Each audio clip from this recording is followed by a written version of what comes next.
des journalistes qui sont présents. Donc c'est vous qui transmettez à la population, aux spectateurs, ce qui se passe. Il faut bien faire attention de ne pas faire trop cas des récriminations de ceux qui ont perdu un match. Parce que généralement, c'est quand on perd un match qu'on accuse l'arbitre. Mais de nos jours, il faudrait que vous sachiez qu'il est impossible de dire d'un arbitre qu'il est le responsable d'une défaite. Parce que même l'arbitrage est en équipe. Ce n'est donc plus l'arbitre tout seul au milieu qui fait quelque chose. Le règlement fait que si à la maison, parce que ceux qui sont dans la VAR, comme on les appelle, voient la même chose que ceux qui sont à la maison à la télé.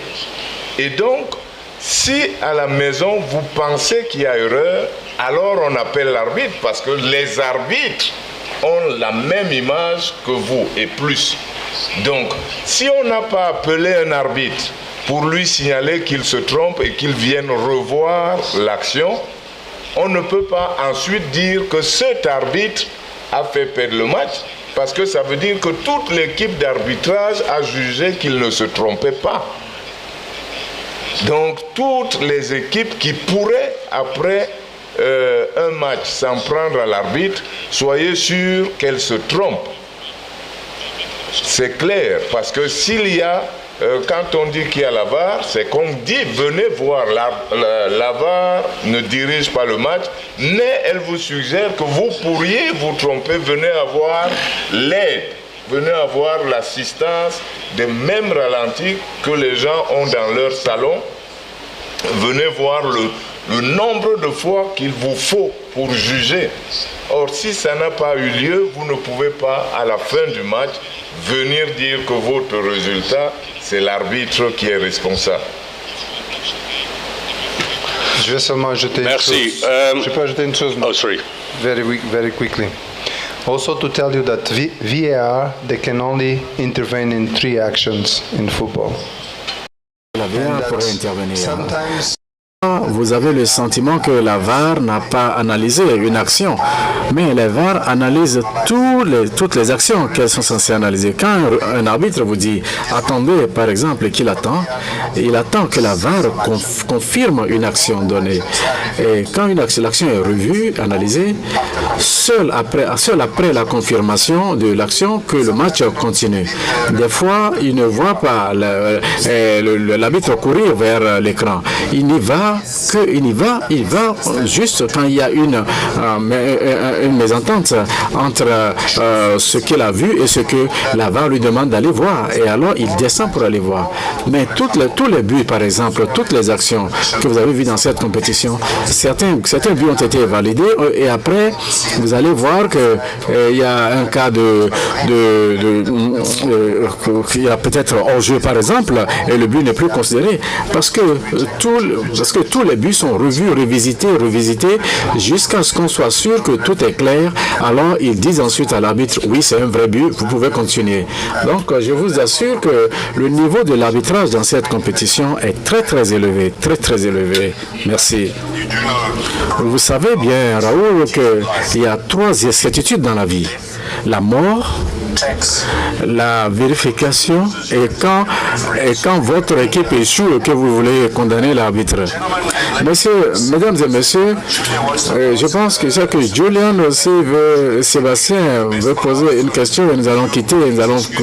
Excusez-moi, nous allons juste prendre une question.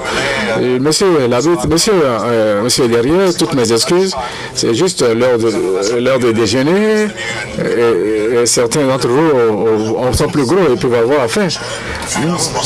Je suis freelance. Ma question s'adresse à Joseph-Antoine Bell. Quand vous aviez pris le micro, je m'attendais à ce que vous saluiez par exemple le gardien de l'Afrique du Sud qui a arrêté 4 tirs au but. Après, on s'est demandé quelques questions parce que nous étions très éblouis par sa prestation. Parce que est-ce Est-ce qu'il y a une stratégie, Jojo, pour arrêter des stratégies? Oui, ça peut être un outil pour les équipes africaines pour aller en Coupe du Monde et arrêter les pénaltys, par exemple, et finalement apporter sur le continent le trophée mondial. Est-ce qu'il y a une stratégie pour arrêter cela? Bien sûr, nous espérons que les équipes africaines n'iront pas jusqu'à la séance des tirs au but.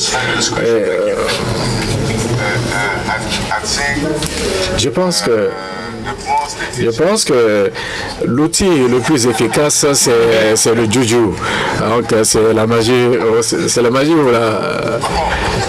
le gris-gris, c'est le juju. Non, c'est juste une plaisanterie.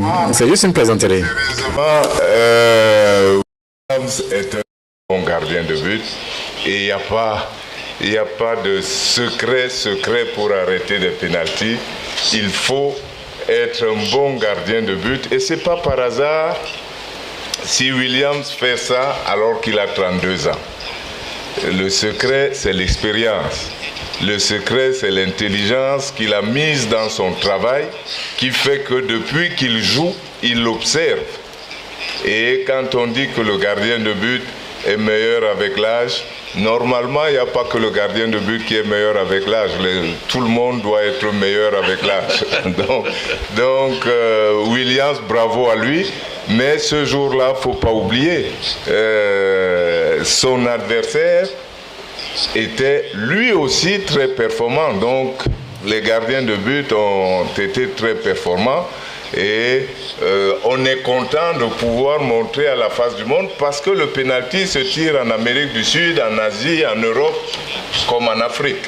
Donc c'est pas une action où on va dire ah non, ça c'est du football africain. Non, c'était des pénaltys, c'est pas du football africain. Et un garçon a arrêté 4 pénaltys dans un match. N'oubliez pas, après avoir fait un match exceptionnel avant.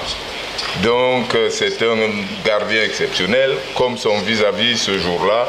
Et comme presque tous les autres gardiens de but de cette compétition, nous les aimons tous, nous les applaudissons parce qu'ils font des performances vraiment grandes. Right, thank you very much. Interesting one there. But now let's invite here Sebastian to come here. Sebastian doesn't want to speak, but he has to. Thank you. Charlotte said you had to speak.